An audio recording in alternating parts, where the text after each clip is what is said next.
Hello student, সকলকে ভিডিওটিতে স্বাগত জানাই। আমি সৌরভ। এই ভিডিওটিতে ডিটেলসে আলোচনা করব ক্লাস 12 পাস করার পর সায়েন্স স্ট্রিমের ছাত্রছাত্রীদের জন্য সেরা কোর্সগুলি সম্পর্কে। দ্বাদশ শ্রেণী পাস করার পর অনেক ছাত্রছাত্রীদের নিজেদের কেরিয়ারের পথ বেছে নিতে অসুবিধা হয়ে থাকে। তোমাদের সকল কোর্সগুলি সম্পর্কে জানা থাকলে সঠিক সিদ্ধান্তটি নিতে সুবিধা হবে। চলো তাহলে ক্লাস 12 সায়েন্স স্ট্রিমের ছাত্রছাত্রীদের জন্য জনপ্রিয় অনেক কোর্স সম্পর্কে জেনে নেওয়া যাক। Courses after class 12 for science student. First যে পপুলার কোর্সটি হলো সেটি হচ্ছে মেডিকেলের মধ্যে তোমরা MBBS অর্থাৎ bachelor of medicine and bachelor of surgery করতে পারো, BDS অর্থাৎ ব্যাচেলার অফ ডেন্টাল সার্জারি করতে পারো। এর জন্য তোমাদের ফিজিক্স, কেমিস্ট্রি এবং বায়োলজি লাগবে with 50% marks for general category student and 40% marks for SC, ST, OBC category student. তো এর মধ্যে জব প্রোফাইল কি রয়েছে? Doctor, medical surgeon, medical officer ইত্যাদি পদের জন্য তোমরা অ্যাপ্লিকেবল হবে। এর জন্য তোমাদেরকে নিট এক্সামটি ক্লিয়ার করতে হবে। এছাড়াও এই মধ্যে তোমরা মেডিকেলের মধ্যে তোমরা আয়ুর্বেদিক, হোমিওপ্যাথিক, ন্যাচুরোপ্যাথি এবং ফিজিওথেরাপি নিয়ে পড়াশোনা করতে পারো। এরপরে দ্বিতীয় নম্বর রয়েছে প্যারামেডিকেলের মধ্যে তোমরা BPT অর্থাৎ bachelor of physiotherapy, BTech in biomedical এবং VVSC অর্থাৎ ব্যাচেলার অফ ভেটেরিনারি সায়েন্স নিয়ে পড়াশোনা করতে পারো।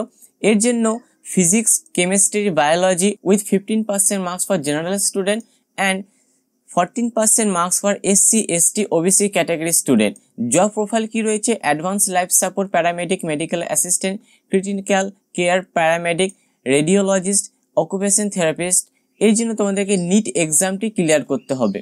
তৃতীয় নম্বরে যে পপুলার কোর্সটি রয়েছে সেটি হচ্ছে ফার্মাসির মধ্যে যে কোর্সগুলি রয়েছে সেটি হচ্ছে D.Pharm, B.Pharm, BSc in clinic science.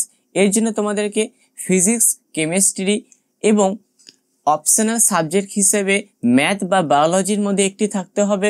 For general student 50% marks থাকতে হবে এবং SC স্টুডেন্টদের জন্য 14% মার্কস থাকতে হবে এবং এক্সাম হচ্ছে WBJEE এক্সাম তোমাদেরকে দিতে হবে।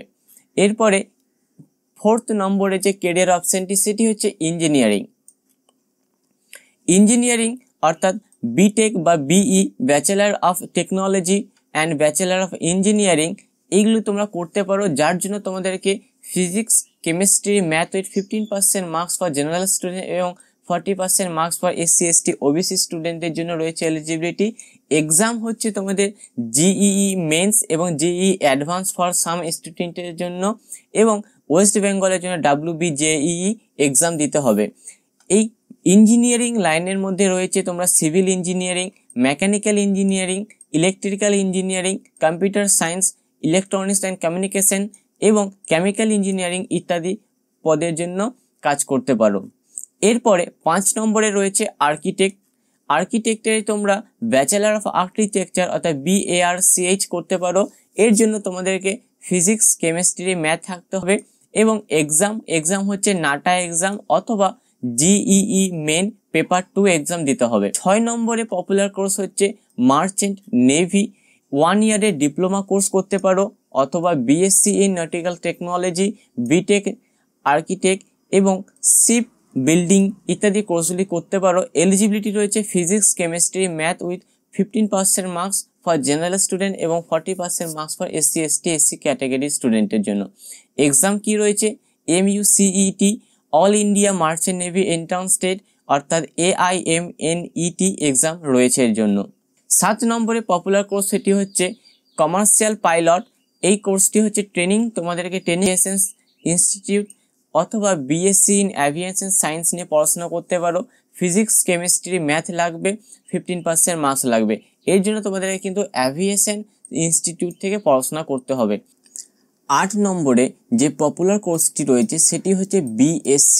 তোমরা BSc করতে পারো ফিজিক্সে, ম্যাথামেটিক্সে, স্ট্যাটিস্টিক্সে, কেমিস্ট্রিতে, এগ্রিকালচারে, লাইফ সায়েন্সে, বায়োটেকনোলজি, জুওলজি, মাইক্রোবায়োলজি, ফরেনিস্টিক ইত্যাদি ফিল্ডে তোমরা BSc কোর্স কমপ্লিট করতে পারো। এটি ফিজিক্স, কেমিস্ট্রি, ম্যাথ, বায়োলজি উভয়ের জন্যই।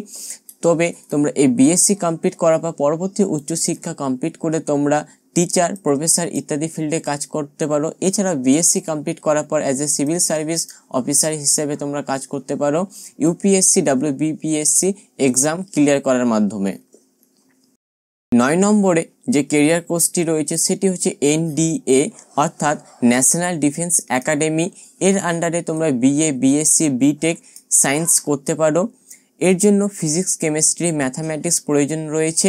আর্মি, নেভি, এয়ারফোর্স ইত্যাদি জব প্রোফাইলের জন্য তোমরা এলিজিবল হবে। এই কোর্সটি করার জন্য তোমাদেরকে NDA 1 এক্সাম দিতে হয়। মিনিমাম এলিজিবিলিটি সেটি হচ্ছে 50% ফর জেনারেল স্টুডেন্ট। এরপরে 10 নম্বরে যে কেরিয়ার অপশানটি সেটি হচ্ছে রেলওয়ে।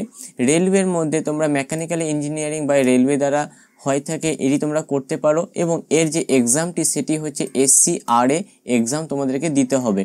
11 নম্বরে যে পপুলার কোর্সটি সেটি হচ্ছে নার্সিং। তোমরা নার্সিং করতে পারো। নার্সিংয়ের আন্ডারে তোমরা BSc করতে পারো, NM করতে পারো অথবা GNM করতে পারো।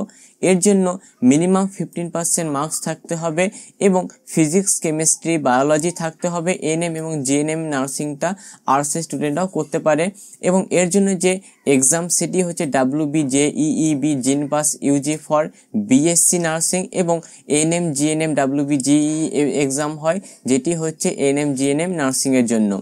এর মধ্যে তোমরা স্টাফ নার্স হিসেবে কাজ করতে পারো, অ্যাজ এ নার্স অফিসার বা টিচার হিসেবে কাজ করতে পারো BSc নার্সিং কমপ্লিট করলে। এরপরে 12 নম্বরে যে কেরিয়ার ফিল্ড রয়েছে সেটি হচ্ছে কম্পিউটার। তোমরা কম্পিউটার অ্যাপ্লিকেশন বা কম্পিউটার সায়েন্স নিয়ে পড়াশোনা করতে পারো, যার জন্য ফিজিক্স, কেমিস্ট্রি, ম্যাথামেটিক্স প্রয়োজন রয়েছে উইথ 50% মার্কস। এরপরে 12 নম্বরে যে ফিল্ডটি রয়েছে সেটি হচ্ছে এগ্রিকালচার। তোমরা এগ্রিকালচার নিয়ে পড়াশোনা করতে পারো। এটি ম্যাথামেটিক্স এবং বায়োলজি উভয় ফিল্ডের স্টুডেন্টরাই পড়াশোনা করতে পারে। এর মধ্যে যে জব প্রোফাইল সেটি হচ্ছে agricultural scientist, production manager, food microbiologist, crop specialist, agriculture engineering. 14 নম্বরে যে ফিল্ডটি সেটি হচ্ছে বায়োটেকনোলজিস্ট। BSc বা BTech ইন বায়োটেকনোলজির ওপর BTech বা BSc করতে পারো। ফিজিক্স, কেমিস্ট্রি, ম্যাথ এবং ফিজিক্স, কেমিস্ট্রি, বায়োলজি উভয় ছাত্রছাত্রীরাই এটি করতে পারবে তোমরা। একটি ইম্পর্টেন্ট কথা, অনেকেই ভাবছো এর মধ্যে একটি কোর্সে ভর্তি হবে, বাট কিভাবে ভর্তি হবে, এলিজিবিলিটি কি রয়েছে, কোন কোন কলেজ রয়েছে, এই বিষয়ে কোনো আইডিয়া নেই কো। কোনো চিন্তার কিছু নেই কো, তোমাদের হেল্প করার জন্যই আমি রয়েছি। এখানে উপস্থিত প্রতিটি কোর্সের detail video like eligibility, top colleges, admission process, fee structure, exam date ইত্যাদি নিয়ে সময়ের সাথে সাথে আপলোড করা হবে এই চ্যানেলে। তাই এই ধরনের ইম্পর্টেন্ট ভিডিওগুলি তোমাদের কাছে যাতে পৌঁছায় তার জন্য চ্যানেলটিকে অবশ্যই সাবস্ক্রাইব করে রেখো। চলো এরপরে কেরিয়ার অপশানগুলো দেখে নিই। তো তোমরা সায়েন্সের স্টুডেন্টরা আর্টস এবং কমার্সে যত কেরিয়ার অপশান রয়েছে প্রতিটির জন্য এলিজিবল রয়েছে। তো তোমরা যদি আর্টস অথবা কমার্সের কোনো কেরিয়ার অপশানটিকে বেছে নিতে চাও অ্যাজ এ প্রফেশন, তো তোমরা সেটি করতে পারো। তো এর জন্য অলরেডি আমি আর্টসের কেরিয়ার অপশান এবং কমার্সের কেরিয়ার অপশান নিয়ে অলরেডি ভিডিও বানিয়ে রেখেছি, ডিটেলস আলোচনা করেছি। সেই দুটি ভিডিও এই চ্যানেল থেকে দেখে নিও। এই ভিডিওটিতে অল্প করে দেখে নিই আর্টসের কেরিয়ার অপশানগুলি সম্পর্কে। তো তোমরা ব্যাচেলার অফ আর্টস করতে পারো, BA হনার্স বা পাস। এছাড়া ব্যাচেলার অফ ফাইন আর্টস নিয়ে পড়াশোনা করতে পারো, LLB নিয়ে পড়াশোনা করতে পারো, bachelor of journalism and mass communication নিয়ে পড়াশোনা করতে পারো, bachelor degree in hospitality management নিয়ে পড়াশোনা করতে পারো, BA অ্যানিমেশন পড়াশোনা করতে পারো, কম্পিউটার অ্যাপ্লিকেশন নিয়ে পড়াশোনা করতে পারো, বিজনেস অ্যাডমিনিস্ট্রেশন নিয়ে পড়াশোনা করতে পারো, ডেট কমপ্লিট করতে পারো। এছাড়া ট্রাভেল অ্যান্ড ট্যুরিজম ম্যানেজমেন্ট নিয়ে পড়াশোনা করতে পারো, সোশ্যাল ওয়ার্ক নিয়ে পড়াশোনা করতে পারো, হোটেল ম্যানেজমেন্ট নিয়ে পড়াশোনা করতে পারো, ফ্যাশন ডিজাইনিং নিয়ে পড়াশোনা করতে পারো ইত্যাদি ফিল্ডে তোমরা পড়াশোনা করতে পারো। ডেসক্রিপশন বক্সে এই কেরিয়ার অপশানের PDF ফাইলটি আমি শেয়ার করে দেবো, সেখান থেকে তোমরা এই PDFটিকে ডাউনলোড করে নিও। আর একবার দেখে নিতে পারবে তোমাদের সায়েন্সের পর কোন কোন কেরিয়ার অপশানগুলি রয়েছে সে সম্পর্কে। এই সমস্ত ডিটেল ভিডিওটি তোমাদের যদি ভালো লেগে থাকে, হেল্পফুল যদি মনে হয়, অবশ্যই ভিডিওটিকে লাইক করবে এবং সম্পূর্ণ ভিডিওটি দেখার জন্য তোমাদেরকে অসংখ্য ধন্যবাদ।